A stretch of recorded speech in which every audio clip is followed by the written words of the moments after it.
దేవునికి మహిమ కలుగును గాక. స్తోత్రం. హల్లెలూయా.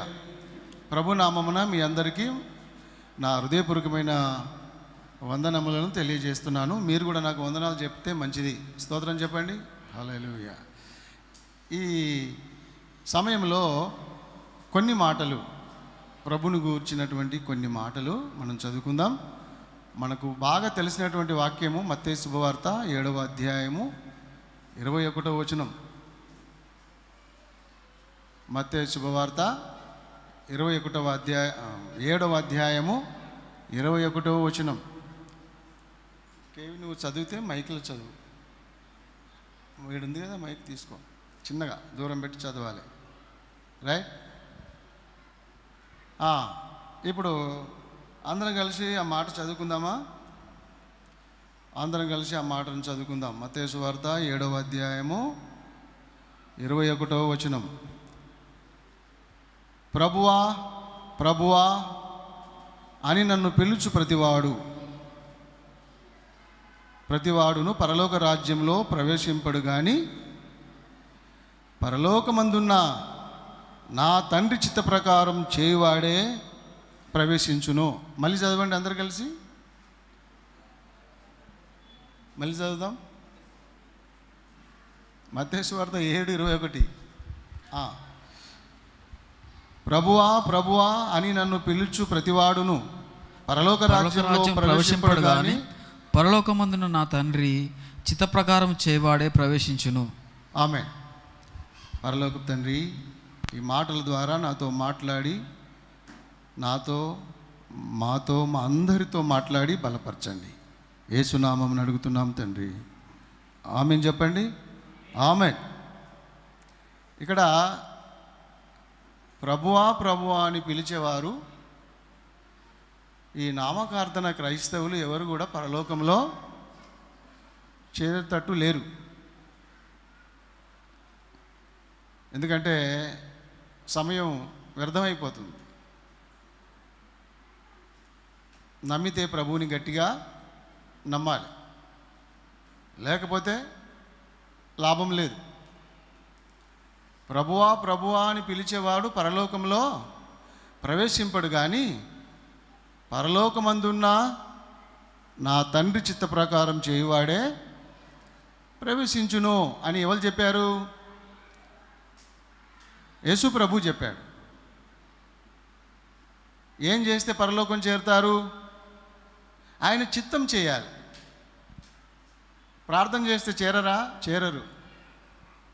ప్రార్థన చేసే వాళ్ళు చేరరా పరలోకం? చెప్పండి. చేరరు. బాప్తిసం తీసుకుంటే చేరరా? ఏమయ్యా? నో, చేరరు. పేరు మార్చుకుంటే చేరరు. మరి ఎట్లయ్యా? ఇవన్నీ మామూలే. మారు మనసు పొందితే చేరరా? చేరరు. మారు మనసు పొందినా చేరరు, బాప్తిసం పొందినా చేరరు, పేరు మార్చుకున్నా పరలోకం చేరరు. చర్చికి వస్తే చేరరా?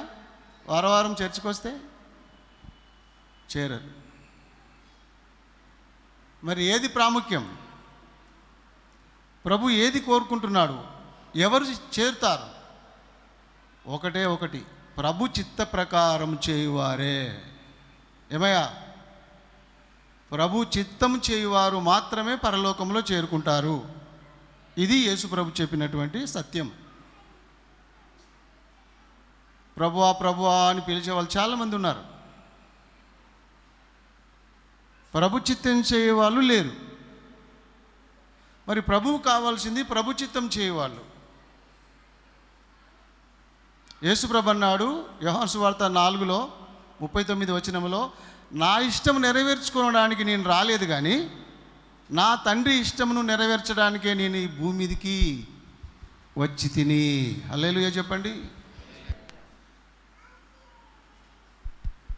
యోహాను సువార్త 4:34 కూడా అంటున్నాడు, నన్ను పంపినవాని.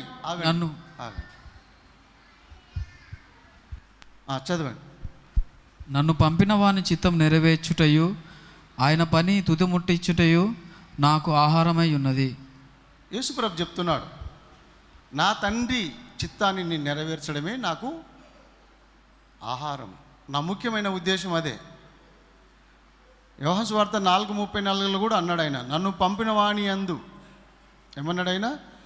ఆయన చిత్తాన్ని నెరవేర్చడానికే నేను వచ్చి తిని, నా ఇష్టం కాదు. ప్రియమైన సంగమా, దేవుని బిడ్డలారా, లైట్గా తీసుకోవద్దు, మోసపోవద్దు. మనం దేవుని యొక్క చిత్తాన్ని నెరవేర్చే బిడ్డలముగా ఉందుముగాక. స్తోత్రం చెప్పండి. ఆయన చిత్తం ఏదో కనుగొని ప్రతిదినం ప్రతి క్షణం ప్రభు చిత్తం మీద ఆధారపడి మనము నడుచుదుము బ్రతుకుదుము గాక. చిత్తములు 3 ఉన్నాయి. ఎన్ని ఉన్నాయి? చిత్తములు 3.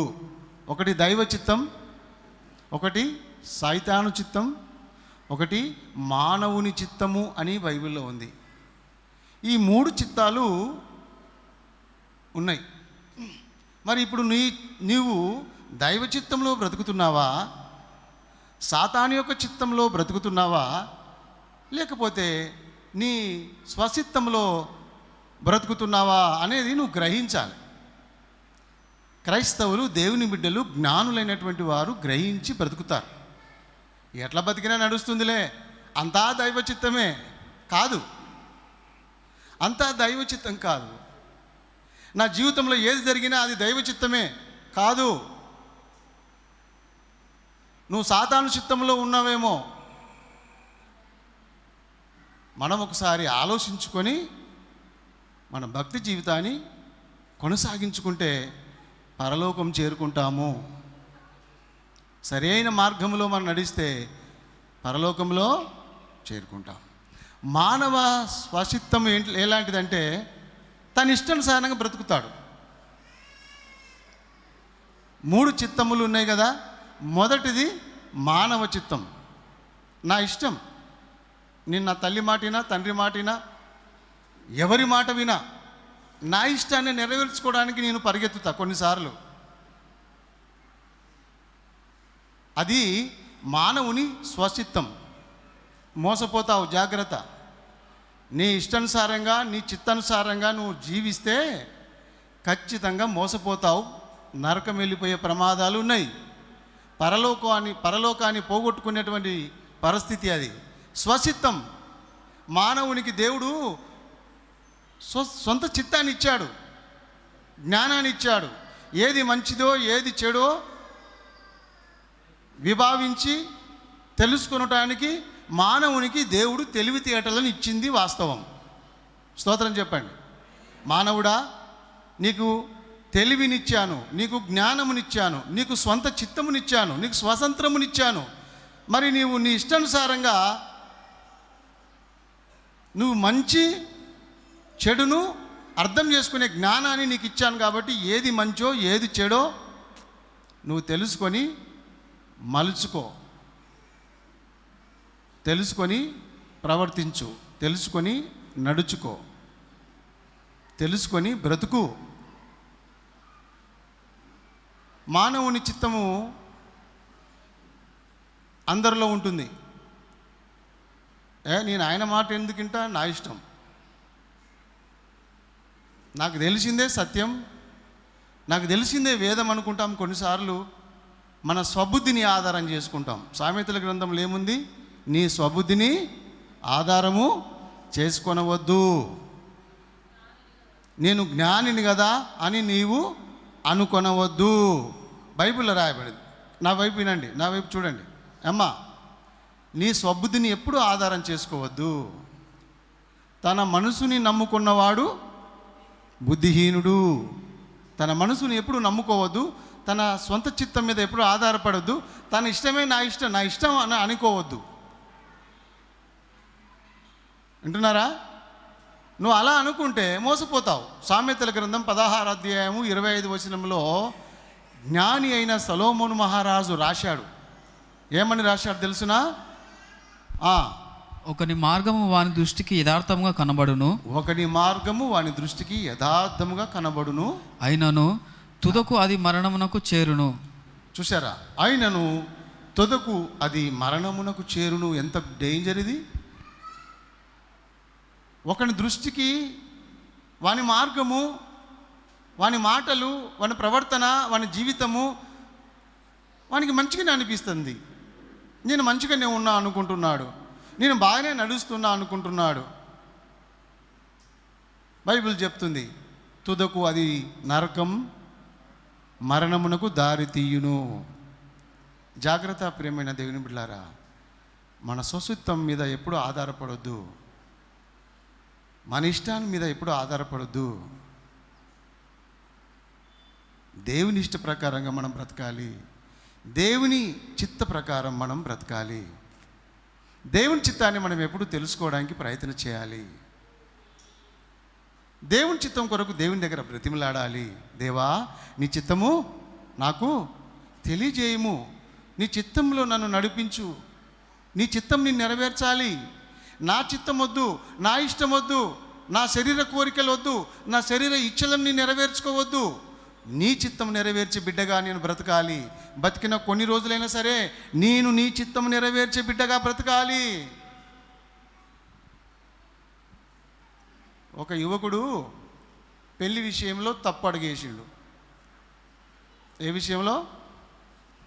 పెళ్లి విషయంలో తప్పట అడిగేశాడు. ఎందుకు? దేవుడు ఆ యువకునికి ఆయన ఎమక, ఆయనకు భార్యగా కావలసిన ఆమెని దేవుడు సిద్ధపరిచి ఉంచగా ఈ యువకుడు వేరే ఆమెను ప్రేమించిండు. వినండి, అనుకోండి.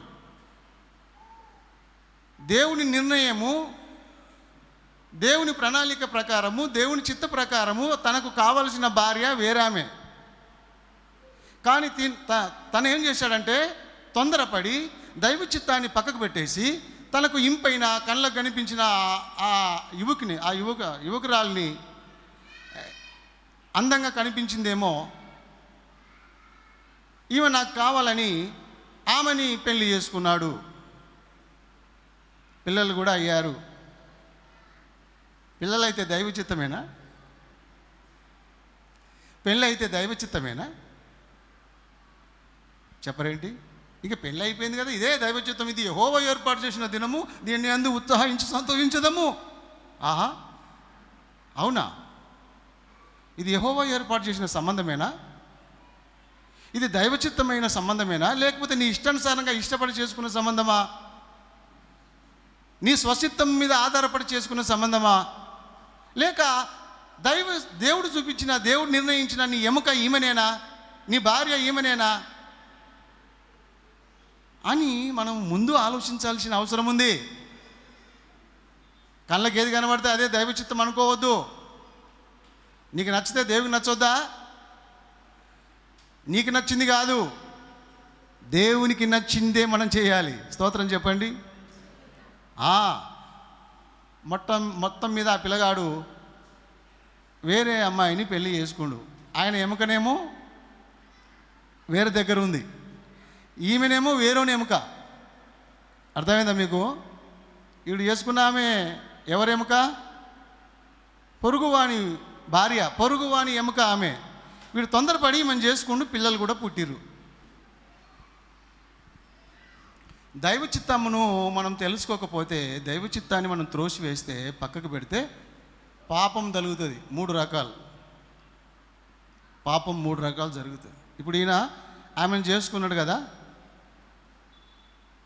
ఈమెకు దేవుడు ఏర్పాటు చేసిన ఎముకను త్రోసివేయడము ఒక నేరం, ఒక పాపం. తర్వాత ఈయన చేసుకున్నాడు చూడు, ఆమె వేరొక్కని ఎముకని చేసుకోవడం ఇదొక పొరపాటు. తన ఎముకను మర్చిపోవడం అదొక పొరపాటు. 3వ పొరపాటు ఏంటంటే దైవ చిత్తాన్ని తెలుసుకోకపోవడం, ఇదొక పొరపాటు. ఇది పాపానికి దారి తీసినటువంటి సంబంధం.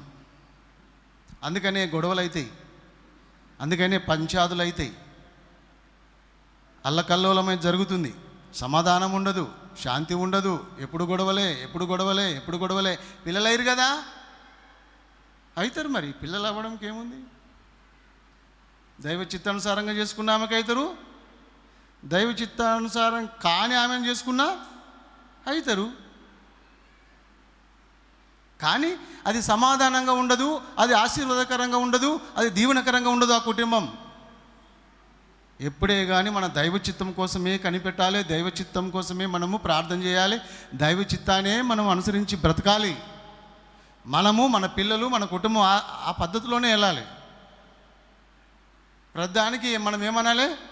దేవుని చిత్తం అయితే చేస్తామయ్యా, అది దైవ చిత్తం కావాలి. మానవుని చిత్తము, స్వచిత్తము వేరు. రెండవది సాతాను చిత్తం. ఇప్పుడు అవ్వ ఆదాము ఉన్నారు కదా, అవ్వ ఆదామును వాడు ఏం చేశాడు? మోసం చేసి దేవుడు తినొద్దన్న పండును తినిపించి పక్కదారి పట్టించి అవ్వాదాముని బోల్తగొట్టి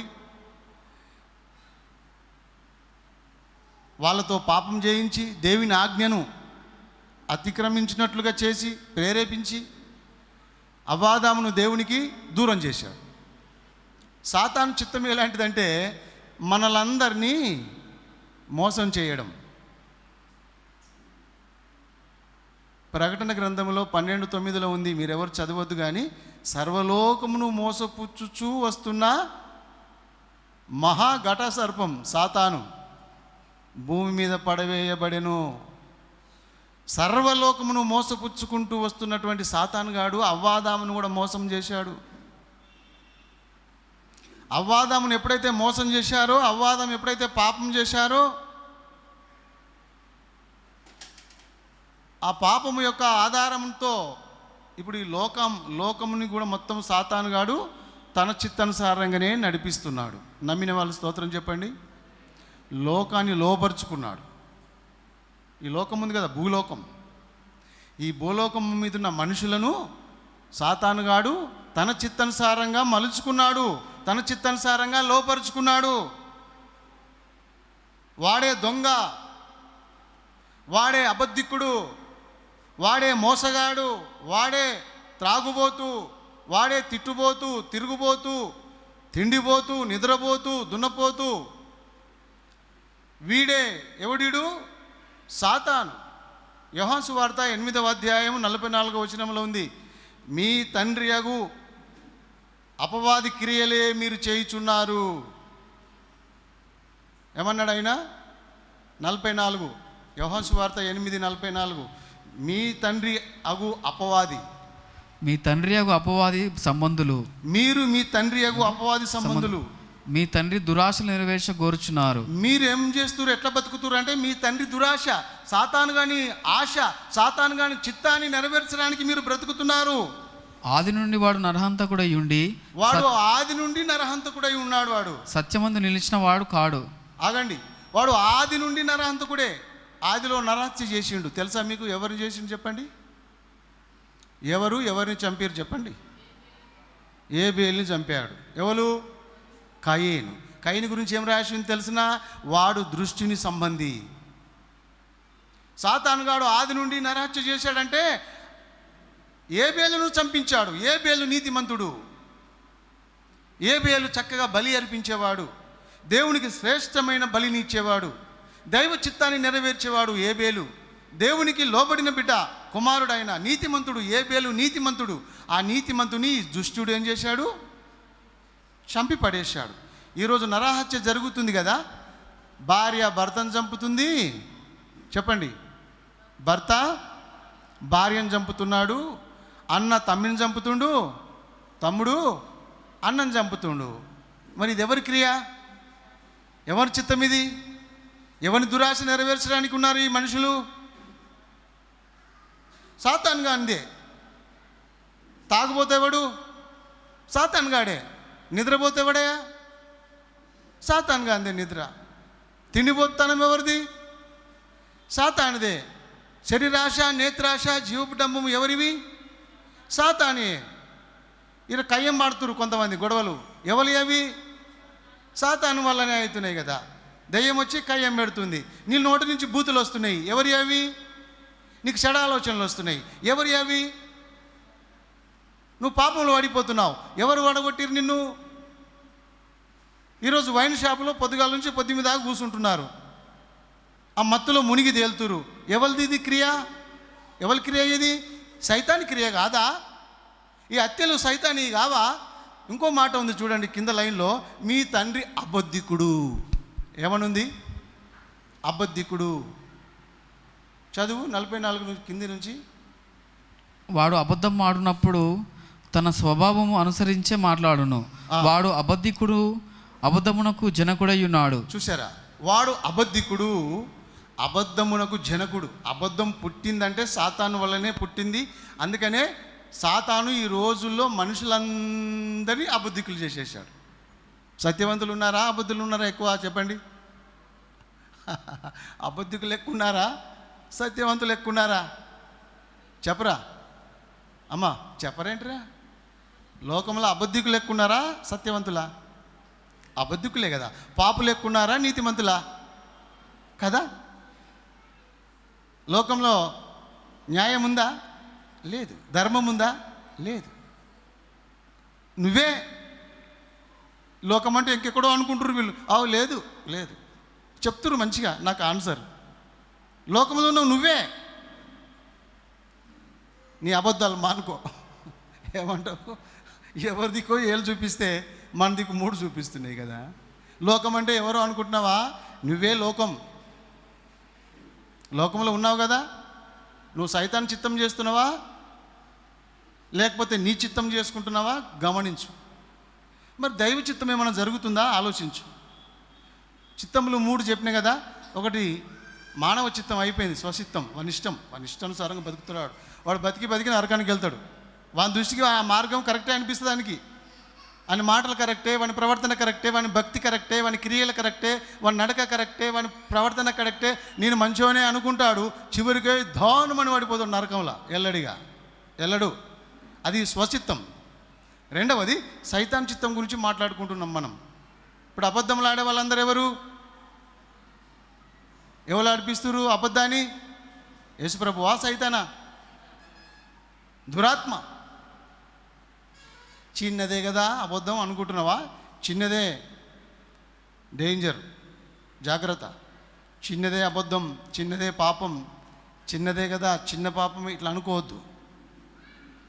సర్దుకుపోవద్దు, సమర్థించుకోవద్దు. నామం చిన్న పామైనా సరే కరిసి చచ్చిపోతావు నువ్వు.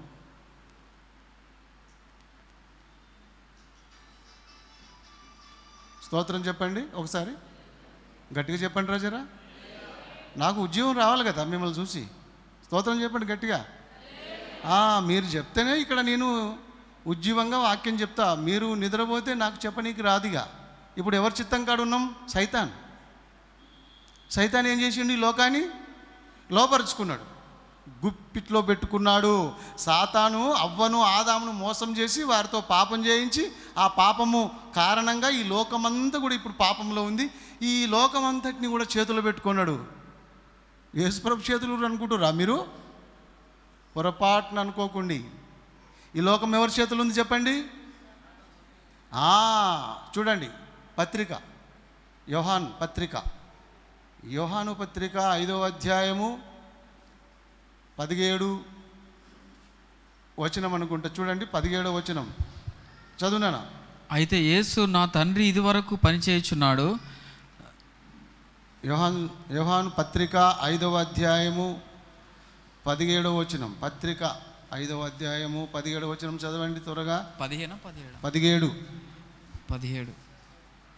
అదే ఉంది. అయితే యేసు, యోహాను పత్రికయ్యా చదవండి నాన్న. 18 చదవండి, 17, 18 చదవండి. అది అల్లా 5వ అధ్యాయం లేదా? 17 లేదా? ఉంది కదా. 18 కూడా ఉందిగా. నేను చెప్పేది అదేగా. అదే చదవండి. మనము దేవుని సంబంధులమనియు. చూసారా? లోకమంతయు దుష్టుని యందు ఉన్నదనియు మనం ఎరుగుదుము. ఎవరి యందు ఉంది లోకమంతా? ఎవరు కళ్ళు తాగిపిస్తున్నారు? ఎవరు సిగరెట్ తాగిపిస్తున్నారు? ఎవరు డ్యాన్స్ చేపిస్తున్నారు? చెప్పరేంటి? ఎవరు నిన్ను ఎగిరిపిస్తుర్రు? ఎవరు నిన్ను ఆడిపిస్తుర్రు? లోకమంతా దుష్టుని చేతిలో ఉంది. లోకమంతా దుష్టుని చిత్తమే చేస్తున్నారు. వాడు ఏది చేయమంటే గదే చేస్తారు. గర్విష్ఠులు, కోపగొండి, క్షమించే మనిషేది, ప్రేమించే మనిషేది, దైవ లక్షణాలేవి? అన్ని దుష్టుని లక్షణాలే. కాబట్టి లోకము చెడిపోయింది. లోకం ఎవరి చిత్తం నెరవేరుస్తుందంట? మీరు మీ తండ్రి యగు అపవాది ఆశ నెరవేర్చుతున్నారు. వాడు అబద్ధికుడు, అబద్ధమునకు జనకుడు. ఇప్పుడు మనలో అబద్ధాలు ఉన్నాయనుకో, నువ్వు ఎవరు బిడ్డవు?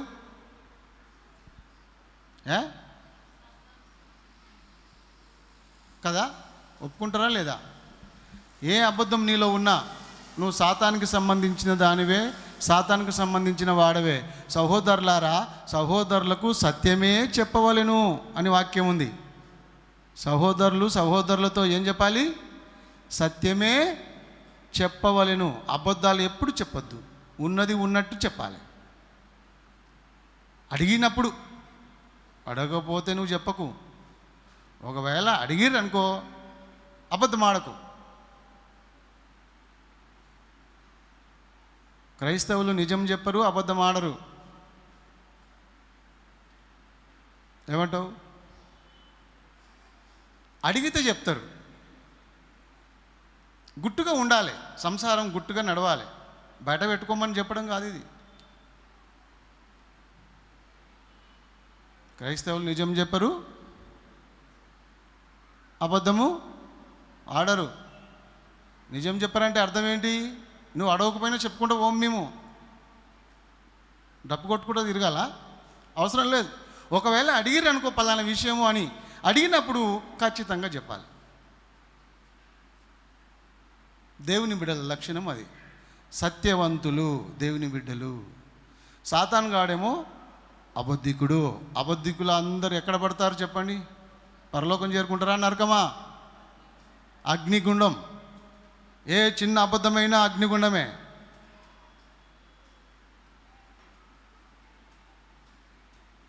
ఒక అబద్ధం చెప్పి కరెంటు బిల్లు తప్పించుకురట. ఒక అబద్ధం చెప్పి స్కూల్ ఫీజు తప్పించుకురట. ఒక అబద్ధం చెప్పి మరో వేరే ఫీజు తప్పించుకురట. ఒక అబద్ధం చెప్పి నరకం వెళ్ళిపోయారు. అబద్ధాల పుట్ట. అబద్ధాలు చెప్పి పెళ్లి చేస్తావు, అవసరం లేదు, నిజం చెప్పు. అబద్ధం ఆడకుండా ఎవరు బతుకుతారు పాస్టర్ గారు? అబద్ధం ఆడకుండా ఎవరు బతుకుతారు పాస్టర్ గారు?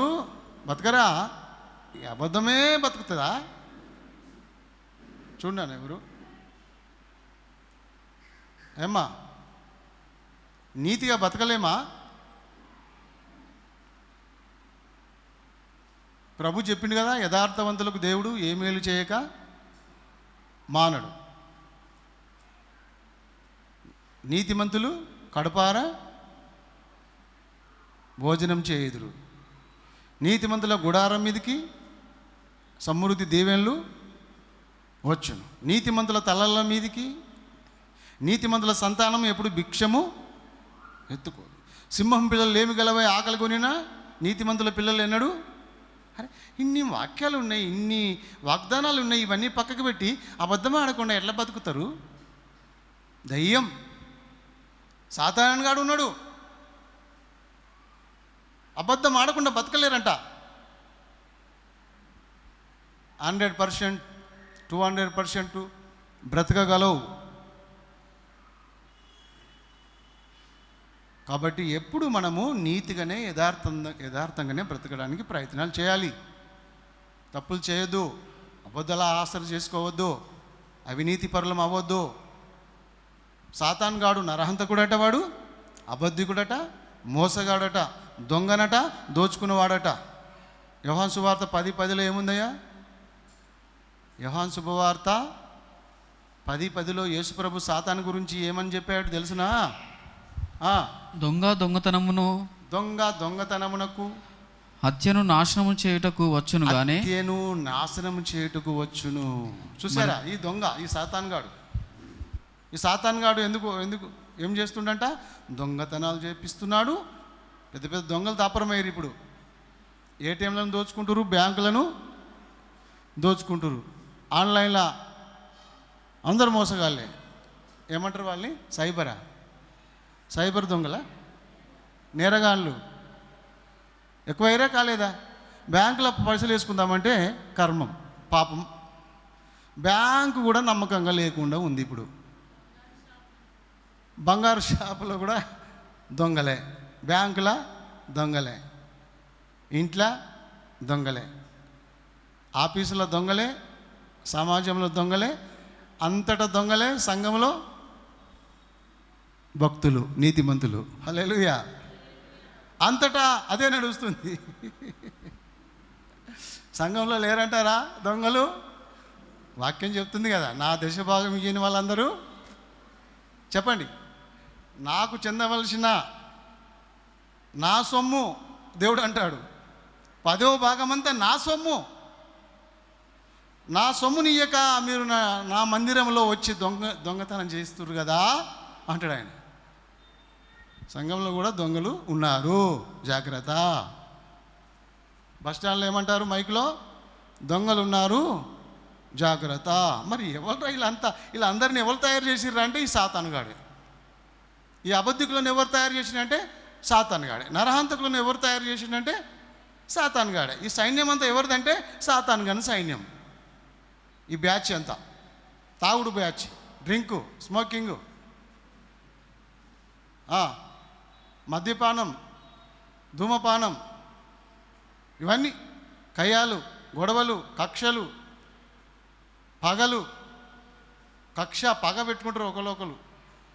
ఆయనతో నేను మాట్లాడా, ఈయనతో నేను ఆమెతో నేను మాట్లాడా, నేను సచ్చినా సరే ఆమెతో నేను మాట్లాడా. అబ్బో ఏం పట్టమ్మా నీ పట్టు. మరి ఇదే పట్టు దేవుని సన్నిధిలో ప్రార్థనలో ఉంటే బాగుంటుండగా. పట్టు యాకోబులాగా ప్రార్థన పట్టు ఉండాలి నీలో. కానీ ఈ కక్షలు ఎందుకమ్మా, కోపాలు ఎందుకమ్మా, క్షమించే దగ్గర ఎందుకయ్యా నీకు కక్షలు? ఇదేనా సహోదర ప్రేమ? దేవుని మిట ఇదేనా దేవుని మిట లక్షణాలు? మొత్తం సాతాను లక్షణాలే. నువ్వు మొత్తం సాతాను ఆధ్వర్యంలోనే ఉన్నావు, సాతాని స్వచిత్తాన్ని నెరవేరుస్తున్నావు, సాతాని చిత్తానుసారంగానే నడుస్తున్నావు, సాతాని చిత్తానుసారంగా బ్రతుకుతున్నావు. వేషధారులంతా సాతానుకు సంబంధించినటువంటి వాళ్ళే వీళ్ళందరూ. మూడవది దైవ చిత్తం. 3 చిత్తాలలో నువ్వు ఏ చిత్తంలో బ్రతుకుతున్నావు నాయన? స్వచిత్తం ఎక్కువ ఉంటుంది నీకు. ఎవరి మాట వినడు? ఆ మాట మీరే చెప్పండి. ఎవరి మాట వినడు? ఈయన. ఎవరి మాట వినడు? సీతయ్య. ఓహో, డైలాగ్ బాగుంది అది. ఈమె ఎవరి మాట వినదు? సీతమ్మ.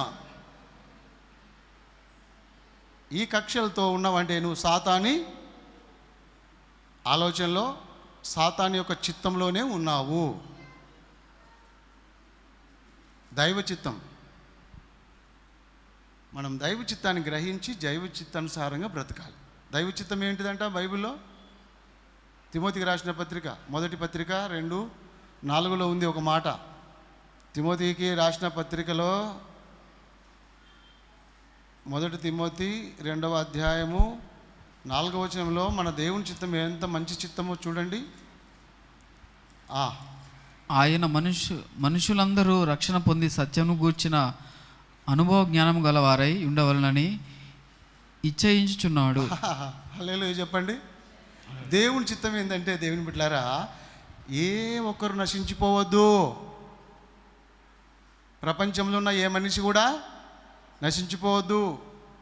ఏ కులానికి సంబంధించిన వాడైనా, ఏ మతానికి సంబంధించిన వాడైనా, ఏ ప్రాంతానికి, ఏ భాషకు సంబంధించిన వాడైనా, ఎవరైనా మన యేసుప్రభు బిడ్డలే కాబట్టి దేవుని చిత్తం ఏమై ఉందంటే ఎవ్వరు నశించకుండా అందరూ రక్షణ పొందాలి, రక్షణ గురించిన అనుభవ జ్ఞానాన్ని పొందాలి, సత్యమును తెలుసుకోవాలి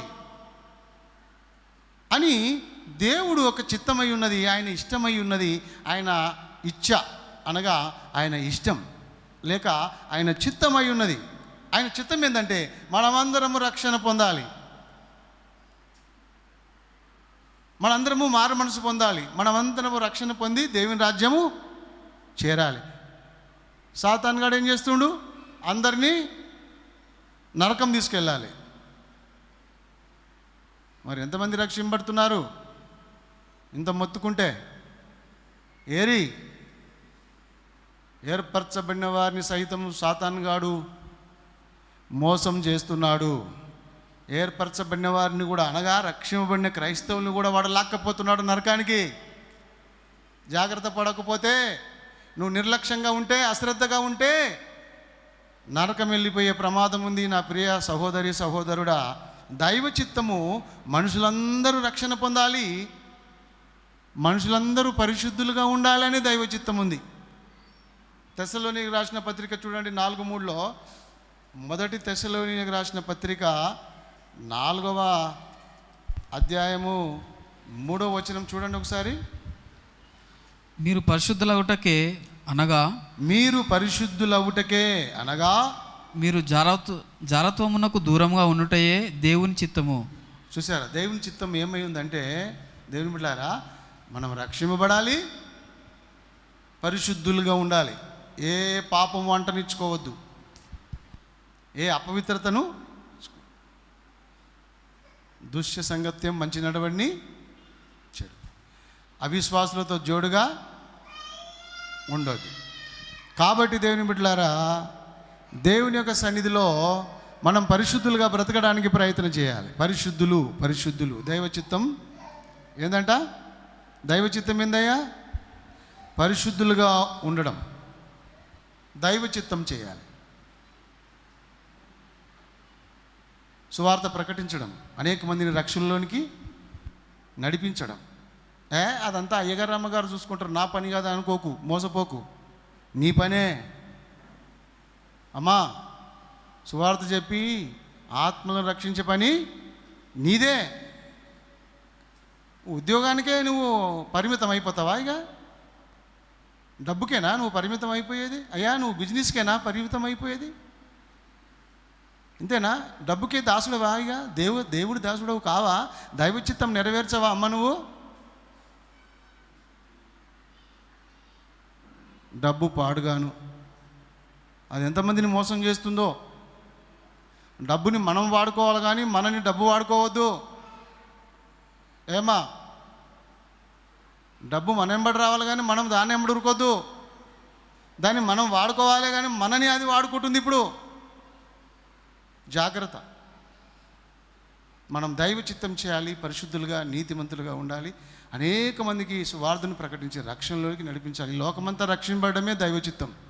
మరి ఎవరు చేయాలి సువార్త?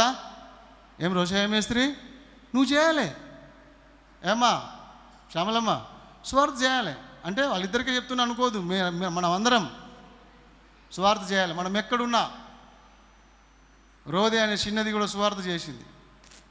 ఇజ్రాయెల్ చిన్నది దేశంలో ఉన్న రాజునే రక్షించగలిగింది. మనం ఎక్కడున్నా సువార్తను ప్రకటించి కొన్ని ఆత్మలను సంఘానికి తీసుకురావాలి. అరే, ఇంత నిర్లక్ష్యంగా ఉంటే ఎట్లా? నువ్వేం చిత్తం చేస్తున్నావు? నీ చిత్తం చేసుకుంటున్నావు. పొద్దుగాలు వేస్తే పొద్దుమీగ దాకా నీ స్వచిత్తమే, నీ సొంత పనులే. అందరూ మీ సొంత కార్యం చూసుకుంటే యేసుక్రీస్తు కార్యంలో ఎవరు చూడాలి? నువ్వు చూసుకో. అయ్యగారు బాగా చెప్తున్నావు మైక్ పట్టుకొని, నువ్వు చూసుకో. అందరం చూడాలి, అందరం నడుము కట్టి పనిచేయాలి, కష్టపడాలి, ఆత్మలు సంపాదించుకోవాలి. సచ్చినాక ఇంక నువ్వేం చేయలేవు. ఏమైనా చేస్తే ఇప్పుడే చేయి, ఏమైనా డబ్బులు ఇస్తే ఇప్పుడే ఈ సేవకు, ఏమా ఇప్పుడే ఇచ్చి దేవుని మహిమ కొరకు కొన్ని కార్యాలు, కొన్ని మీటింగ్లు, కొన్ని దేవునికి సంబంధించినటువంటి కార్యాలు, సత్కర కార్యాలు మనం చేయాలి. దేవుని స్తోత్రం చెప్పండి. హల్లెలూయా, హల్లెలూయా, హల్లెలూయా. నినివే పట్టణస్థులందరూ నశించిపోతున్నారని దేవుడు ఆయన పంపిండు. ఎవరిని? యోనా,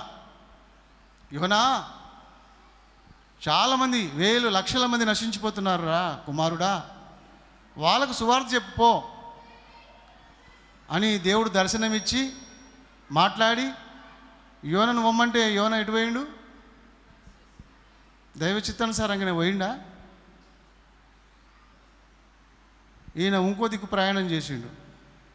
తర్షీసుకి వెళ్ళి ఓడను చూసి దాంట్లో టికెట్ తీసుకొని దాంట్లో కూర్చున్నాడు, పడుకుండు.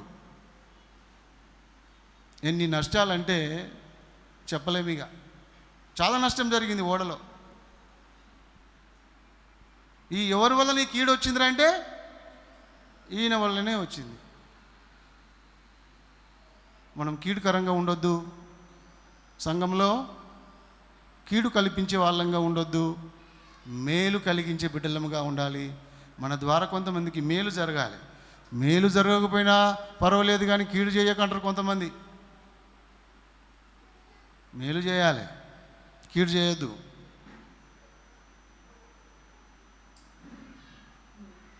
యోన తప్పుదారి పట్టినందువల్ల, దైవ చిత్తాన్ని పక్కకు పెట్టినందువల్ల చాలా నష్టపోయింది కదా. మన జీవితంలో కూడా దైవ చిత్తాన్ని మనం పక్కకు పెట్టి స్వచిత్తాన్ని, సైతాను చిత్తాన్ని ప్రకారంగా మనం ప్రవర్తిస్తే నష్టపోతాం. నష్టం 4 వాళ్ళు, ఆదాయం 2 వాళ్ళు అవుతుంది. దైవ చిత్తం చేయండి, దేవుడు దీవిస్తాడు, ఆశీర్వదిస్తాడు. దేవుని పిలుపుకు లోబడండి. అసలు నీ పిలుపు నిశ్చయిత ఏంటిది? విశ్వాసులారా, దేవుడు నిన్ను ఎందుకు పిలిచాడు, దేవుడు నిన్ను ఎందుకు రక్షించుకున్నాడు, అది నీకు తెలుసా? తినటానికేనా? ఆదివారం ఒకసారి వచ్చి కొద్దిసేపు కూర్చొని వాక్యం వినిపోవడానికేనా? కాదు. నువ్వు దేవుని కొరకు పని చేయాలి. స్త్రీలు, పురుషులు, చిన్నవారు, పెద్దవారు, వృద్ధులు అందరూ కలిసి పనిచేయండి. దేవుని రాకడ ఆసన్నమవుతుంది. ఆయన రాబోతున్నాడు. మనం ఎత్తబడతాము. ఎత్తబడే గుంపులో ఉండండి. పరిశుద్ధులుగా ఉండడమే దేవుని చిత్తం. నీతిమంతులుగా ఉండడమే దేవుని చిత్తం. యథార్థవంతులుగా, న్యాయవంతులుగా ఉండడమే దైవ చిత్తం. మనందరం స్వార్థను ప్రకటించి అనేక మందిని రక్షణలోకి నడిపించడమే దైవ చిత్తం. ప్రతి అబద్ధానికి, ప్రతి జారత్వమునకు, ప్రతి వ్యభిచారానికి, ప్రతి మోసానికి మనం దూరంగా ఉండడమే దైవ చిత్తం. స్తోత్రం చెప్పండి. దైవ చిత్తం మనం నెరవేర్చాలి. హల్లెలూయా.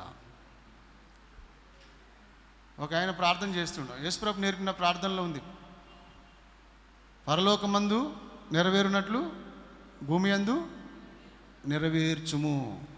నీ చిత్తం పరలోకమందు నెరవేరునట్లు భూమి యందు నెరవేర్చుము. మరి పరలోకంలో దైవ చిత్తం జరుగుతుందా? జరుగుతుంది. దేవదూతలు దైవ చిత్తం చేస్తున్నారు. 24 పెద్దలు దైవ చిత్తం చేస్తున్నారు. 4 జీవులు దైవ చిత్తం చేస్తున్నారు. కెరూబులు, శరాబులు దైవ చిత్తాన్ని చేస్తున్నారు. భూమి, ఆకాశము, సూర్య, చంద్ర, నక్షత్రములు, సృష్టి యావత్తు దైవ చిత్తానికి లోబడి దైవ చిత్తాన్ని నెరవేరుస్తున్నారు. సృష్టి యావత్తు కూడా. ఈరోజు ఎవరు దేవ చిత్తానికి వ్యతిరేకంగా అంటే మానవుడు, సాతాను మానవులతో ఏకీభవించి, లేదా ఈ మనుషులు సాతానుతో ఏకీభవించి దైవ చిత్తానికి వేరుగా ఉంటున్నారు. దేవుని బిడ్డలారా, 3 చిత్తములు. నువ్వు స్వచిత్తంలో ఉంటున్నావా? సాతాను చిత్తంలో బ్రతుకుతున్నావా? దైవ చిత్తంలో బ్రతుకుతున్నావా? నీకు నీవే విమర్శించుకో, నీకు నీవే ఆలోచించుకో, నీ జీవితాన్ని కొనసాగించుకో, పరలోకం చేరుకో. హల్లెలూయా. దేవునికి మహిమ కలుగును గాక. ప్రార్థన చేసుకుందాం. పరలోకమందున్న మా తండ్రి, ఈ మాటలు నాతో, మాతో, మా అందరితో మాట్లాడి మమ్మల్ని బలపరిచినందుకు మీకు స్తోత్రాలు. మేము నీ చిత్తం నెరవేర్చే బిడ్డలంగా ఉండుటకు సహాయం చేయి. దూతలారా, నక్షత్రములారా, భూమి ఆకాశమా,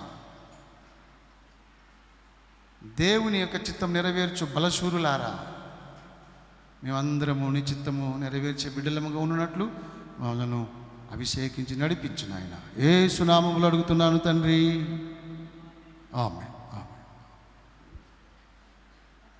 దేవునికి మహిమ కలుగును గాక.